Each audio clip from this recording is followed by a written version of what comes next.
Om Swastiastu. Om Swastiastu. Om Awigiramastu Namasidam. Berjumpa kembali bersama kami Penyuluh Agama Hindu Kementerian Agama Kabupaten Poso dalam seri bimbingan atau penyuluhan agama Hindu. Izinkan pada kesempatan kali ini kami mengambil topik atau tema yaitu tentang karma pala. Pada seri bimbingan kali ini kami hadir berlima, berasal dari rekan-rekan kami penyuluh non PNS Agama Hindu Kabupaten Poso. Sebelum kami lanjut dengan sesi bincang dharma pada saat ini, kami perkenalkan yang sebelah kanan ini beliau Wayan Urdiana, penyuluh agama Hindu dari Kecamatan Pamunas Selatan dan Pamunas Tenggara.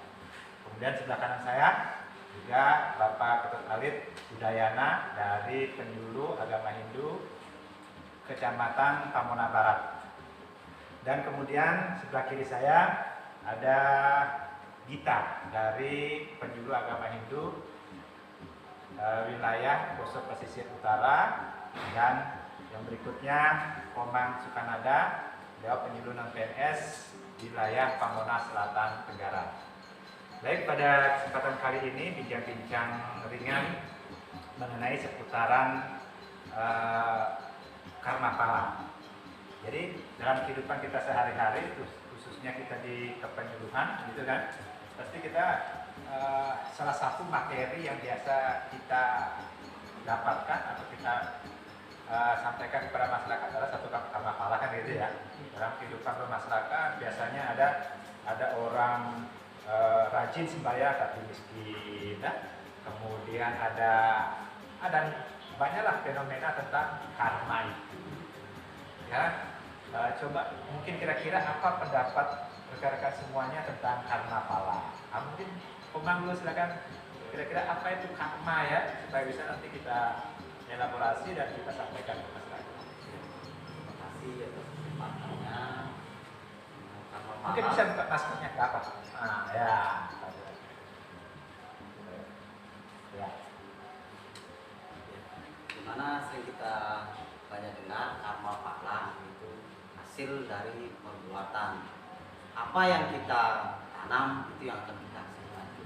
Ya, di masyarakat sering kita dengar karma pala. Ya. Karma berarti dari perbuatan itu sendiri dan hasilnya, di perbuatan itu sendiri dan hasilnya pala itu sendiri.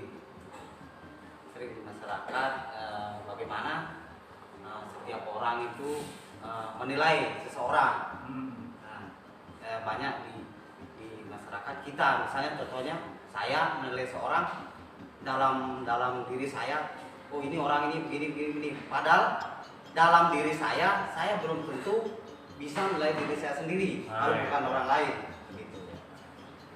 Sering kita menjustis orang bahwa oh kamu salah, sebenarnya dalam lingkup agama Hindu atau dalam lingkup agama kita diajarkan tidak boleh sekali-sekali memvonis atau menjudge seorang itu salah. Kita harus cari dulu apa permasalahan yang dia lakukan, ya, semata-mata dalam hal ini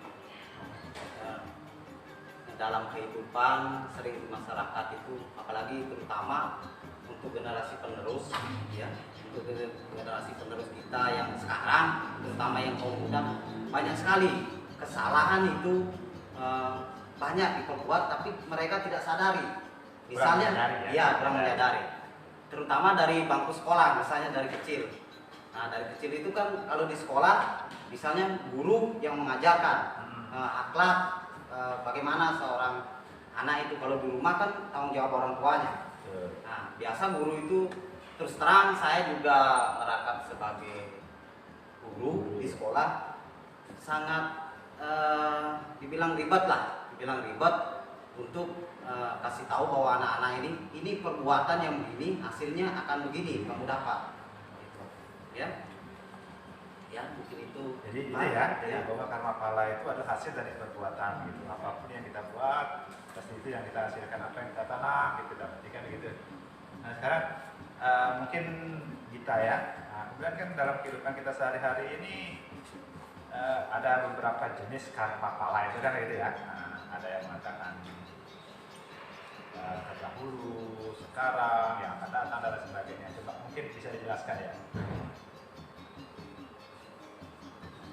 Baik, terima kasih sebelumnya Om Swastiastu. Om Swastiastu. Ya, seperti yang kita tahu bahwa karma pala itu ada 3 bagiannya. 3 ya? Ya, ada 3. Seperti apa sancita karma pala ini artinya hasil perbuatan kita yang terdahulu yang belum habis kita nikmati, kita akan nikmati dalam kehidupan sekarang ini. Berarti ada saldonya ya? Ya, Saldo karma kita dari kehidupan dahulu. Makanya kadang-kadang orang mengatakan sering, saya di kehidupan sekarang ini sudah bekerja, tapi kenapa masih kita tidak punya apa-apa atau masih miskin seperti itu. Nah, itu kita kurang sadar bahwa kehidupan kita dahulu itu masih punya sisa tabungan karma. Ya, pahalanya kita yang sekarang kita nikmati.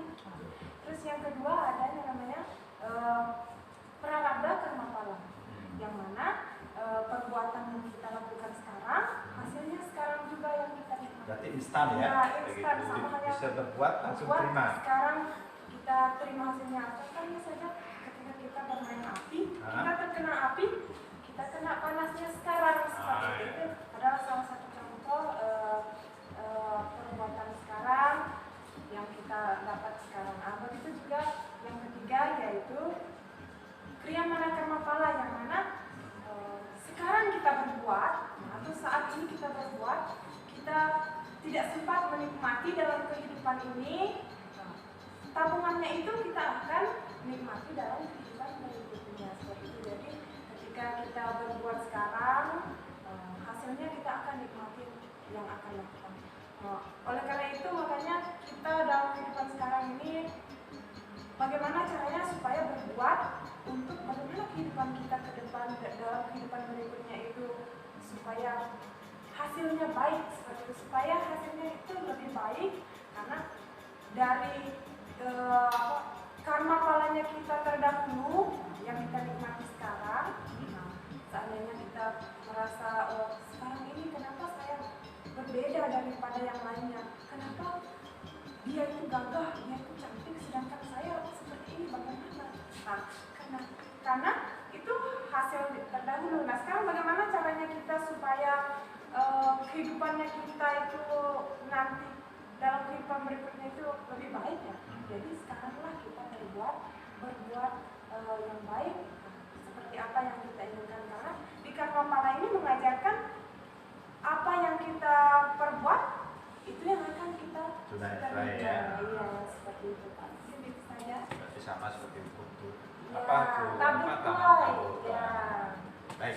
Jadi sekarang itu kan berarti instan ya. Ya, instan, sama halnya bisa berbuat langsung terima. Sekarang kita terima hasilnya. Contohnya saja ketika kita bermain api, kita terkena api, kita kena panasnya sekarang. Seperti itu adalah salah satu contoh perbuatan sekarang yang kita dapat sekarang. Begitu juga yang ketiga yaitu kriya mana karma pala, yang mana sekarang kita berbuat atau saat ini kita berbuat, kita tidak sempat menikmati dalam kehidupan ini, tabungannya itu kita akan menikmati dalam kehidupan berikutnya. Seperti itu. Jadi ketika kita berbuat sekarang, hasilnya kita akan nikmati yang akan datang.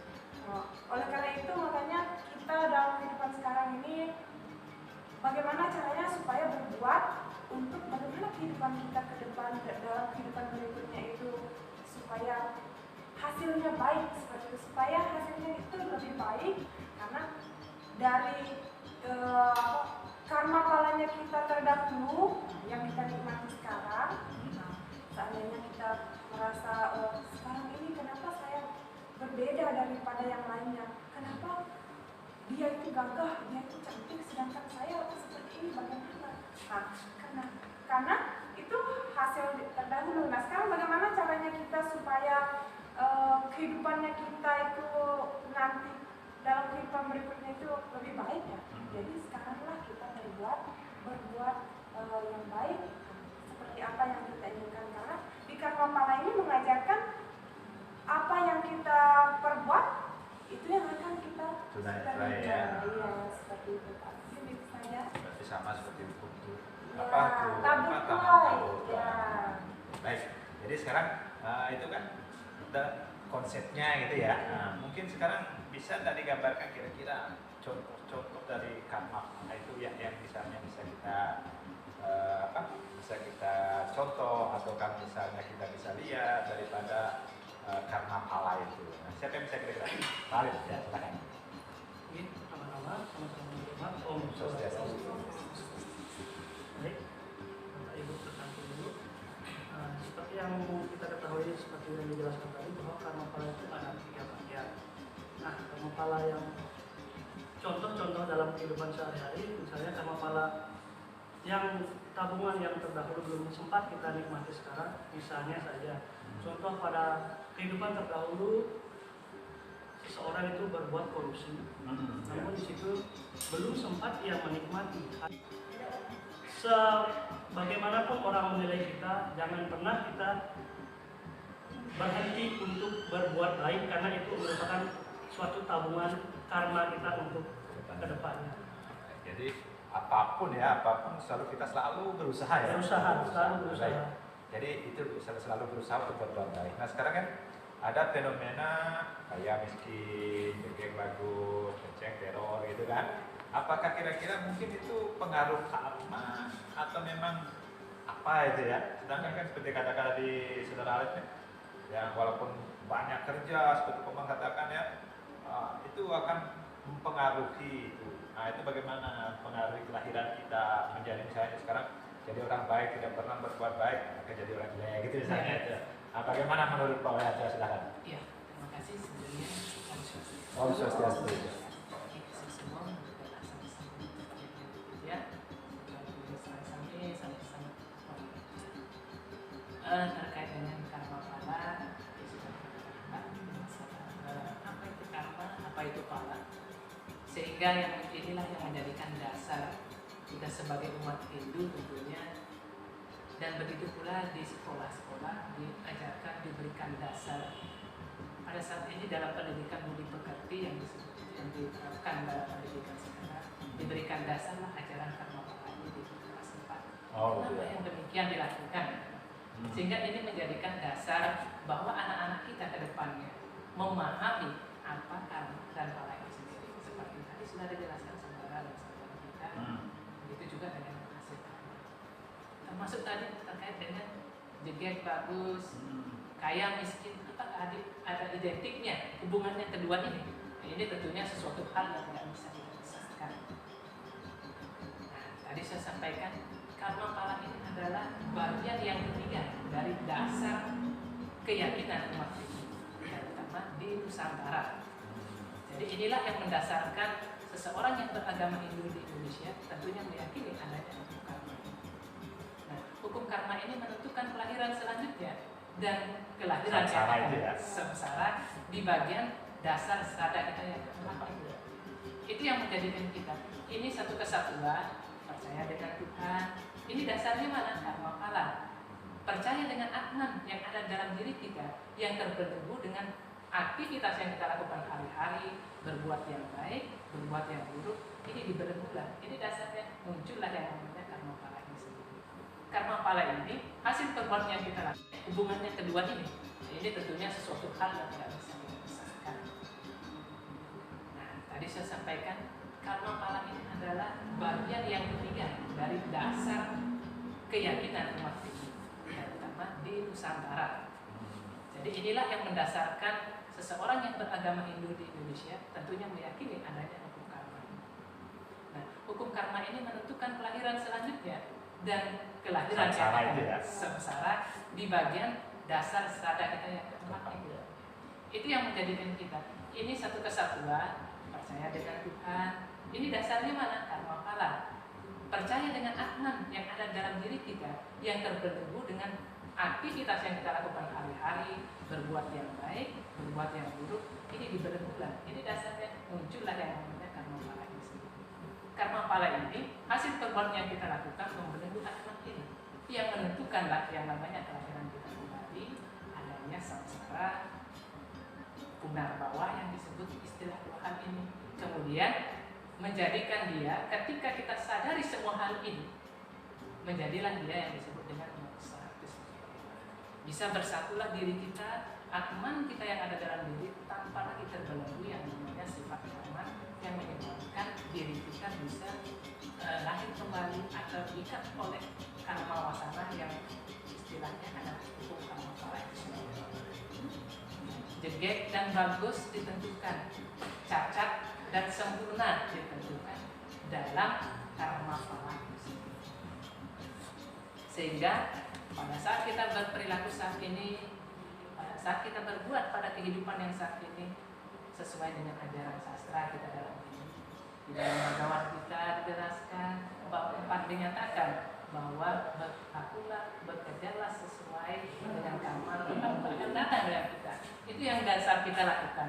Kemudian di dalam Sarasa Nusantara sudah jelas, di dalam Sarasa Nusantara keutamaan kita menjadi manusia, menjelma menjadi manusia, bisa melakukan yang terbaik dan juga manusia yang melakukan yang buruk. Manusialah yang merubah itu, yang buruk itu menjadi yang lebih baik. Sehingga pada saat kehidupan kita sekarang menjadi orang cacat, ini disebabkan karena karma kita terdahulu. Mungkin kita pernah berbuat menyakiti orang lain dengan cara sengaja. Jadi ini dasarnya, sehingga apa yang kita lakukan dalam kehidupan sekarang tentukan oleh kehidupan yang akan datang. Maka ada yang orang lahir sempurna, ini adalah tentukan kehidupan Sekarang misalnya saja, contoh pada kehidupan terdahulu seseorang itu berbuat korupsi, namun di situ belum sempat ia menikmati hasil dari korupsinya itu, mungkin misalnya meninggal, kecelakaan atau apa.